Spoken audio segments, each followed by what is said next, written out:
Hello, Syngap land. My name is Michael Graglia. Today is Friday, December 31st, 2021, and this is episode 41 of Syngap 10, your 10-minute weekly briefing on everything you need to know about Syngap 1. It was exactly 3 years ago today. That the first check SRF ever wrote cleared the bank. It was to Baylor College of Medicine to do some work on the cell line, and that was 3 years ago.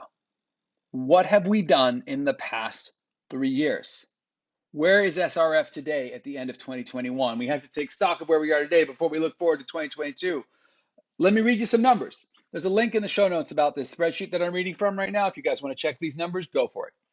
We have committed $1.8 million via 13 different grants to 10 different institutions. This doesn't even include another grant that's moving through the process right now, but $1.8 million committed to date. That's $600,000 a year. Pretty good. We have over 75,000 followers on 6 different social media channels, mainly on Instagram. But if you add them all up, over 75,000 followers on 6 different social media channels at CureSyngap1. If you're on social media, LinkedIn, YouTube, Twitter, whatever, at CureSyngap1, make sure you're following us, make sure you're part of the conversation. With the census that we're also announcing today, we have identified 985, that's the new number, 985 patients in 58 countries. That's up 102 from a quarter ago. I told you we'd be at 1,000 by this time, a couple years ago. I missed it by 15. But hey, this is a pandemic, whatever. 985, pretty amazing. We counted them. We have 154 US patients enrolled in Citizen. I'm not even counting the Aussies, the Canadians, the Brits, the other countries. Just in the US, we have 154 patients enrolled in Citizen. That is a huge accomplishment, and I cannot thank those families enough for taking part in the largest study of Syngapians on the planet. Everyone should sign up for that. You know where to go, citizen.com/Syngap1. We have 143 Wednesday Warriors profiled on our website. We've written 95 blog posts to update families. It's pretty amazing. There are 52 webinars in 3 different languages, English, Spanish, and we have this one in Italian, on our website. 52 webinars. There are 41 episodes of this podcast, including this one.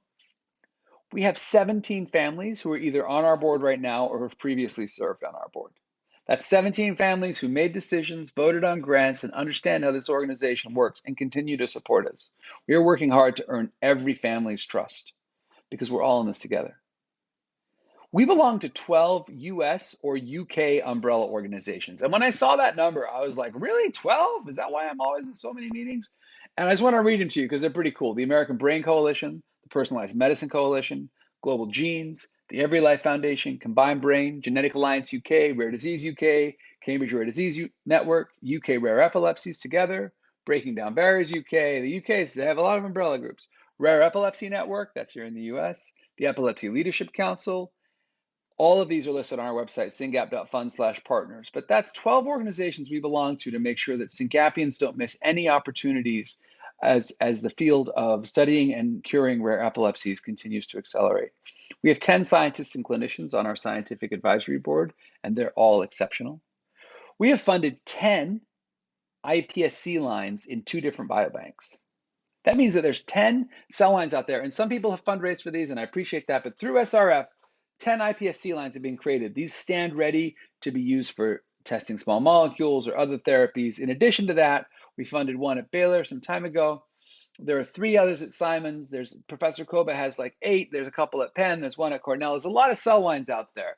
And frankly, you cannot have too many of these things because as we continue to learn about Syngap, we're going to learn more and more about different mutations and the rarer mutations. Having a cell line is the fastest way to make sure we understand if the therapy is being developed for you. You guys have heard me say this before. Let me stay with the numbers. 5 patient movies on our website. We've recruited for at least 5 studies. Citizen, the one for Dr. Hicks, Duke, Andrade, Frazier. Awesome work. It's awesome work. We've completed 4 roundtables. We've had the 3 at AAS and then the 1 in Spanish. We have formed 3 discrete organizations, right? So we have SRF US, we have SRF UK, we have Fondo Syngap, which is SRF in Latin America, and we're currently working on a couple of others, but there's 3 distinct branches of SRF that we're working on right now as we speak. We have created 1 ICD-10 code, F78.A1, F78.A1. When you go to your appointments, make sure they put that in the claim. It can be a secondary code if they can't bill against F. Don't worry about it. Just make sure F78.A1 is in the record, because that will help us identify this data in healthcare records later and understand the health economics. I'll spare you the speech. We're also working on an ICD-11 code, which will be worldwide. So I don't know if they call this 1 or 2, but whatever, you get the point. Do you know how many donor dollars we've spent on overhead, on accounting, on lawyers, on people's time? 0. That's the number I'm proudest of. Every dollar that a family has given to SRF has been used to fund science. That's pretty exceptional. But the real question is not what we've done in 3 years. The real question is, are we building an organization that will support this ever-growing and expanding community? And how much closer have we brought Syngap to clinical trials and life-changing therapies?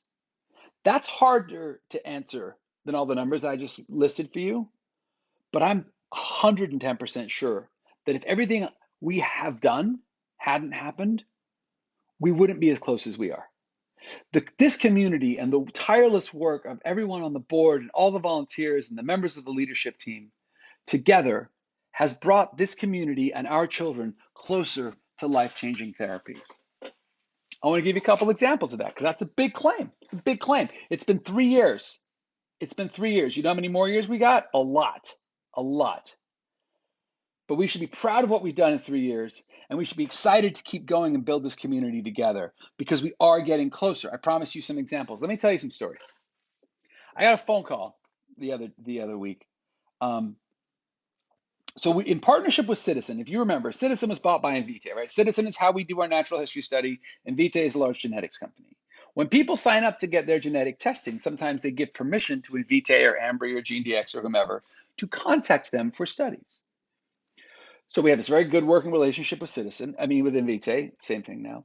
And Invitae said, hey, we have a list of patients who are not in your study who have given us permission to contact them in the case of studies.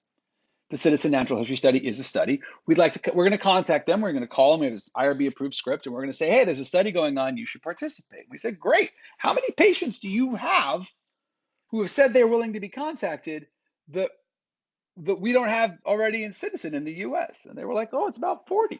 40 patients. What? Wonderful news. Throw it in the census. But let's call them. Go ahead. And you know what one of these families said when they got this call? So the person from Invitae, hey, hello, there's a study. It's called Citizen. You should sign up. Blah, blah, blah, advanced science. And this family's like, wait, why are you calling me? Well, you have Syngap 1. Wait, I don't know I have What do you mean you don't know I have Syngap 1? We sent your neurologist the results in June. This conversation happened in December. In June or before, I can't remember exactly, their neurologist was notified that this child had Syngap 1. Battle stations. We call them VJ. It's called the neurologist. We talk to the family. We're talking to the family, goes to the neurologist. The neurologist is like, oh, they never sent the results. It's the lamest answer ever. You either got the results and lost them, or you didn't get the results and you never thought to call Invitae after 6 months. I don't have time to tell you how I feel about this neurologist right now.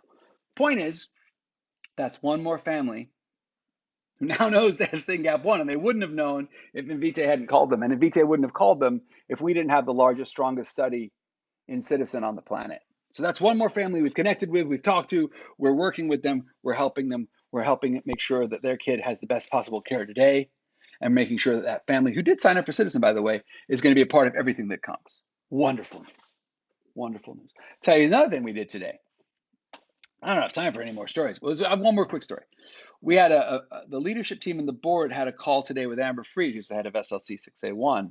She was giving us a briefing on phenylbutyrate, aka Ravicti. Talked about this a little bit before, but we are thinking harder and harder in 2022 about small molecules, right? So there's 3 things SRF does to make sure that our kids get treated as fast as possible. 1, fix the enabling environment, right? And clinical endpoints, biomarkers, whatever it takes, we got to make sure that anyone who does a clinical trial can go as fast as possible.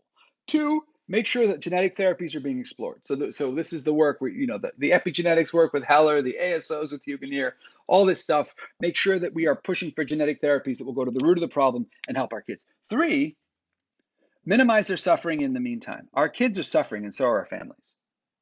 So how are we going to make sure that we have left no stone unturned? That's rare base, that's the small molecules. But when certain small molecules like phenylbutyrate look really promising, and the work of SLC6A1 and STXBP1 tell us that, hey, this is something you should look at, we're going to start looking at it. And that was a meeting that we happened today in an effort to lay the groundwork for really jumping on it next year. So yeah, we've done some great things in the past 3 years. I'm really proud of the team. I'm really proud of the work. And what I'm really excited about is what we're going to do in the next year. So happy New Year.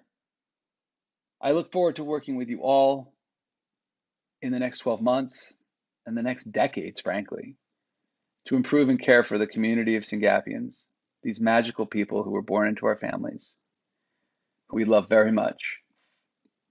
And we need to do everything we can to minimize their suffering and stop their lives being interrupted by seizures and behaviors and the things that tax us all. So God bless. Happy New Year. Well done. And keep going. I'll see you next year.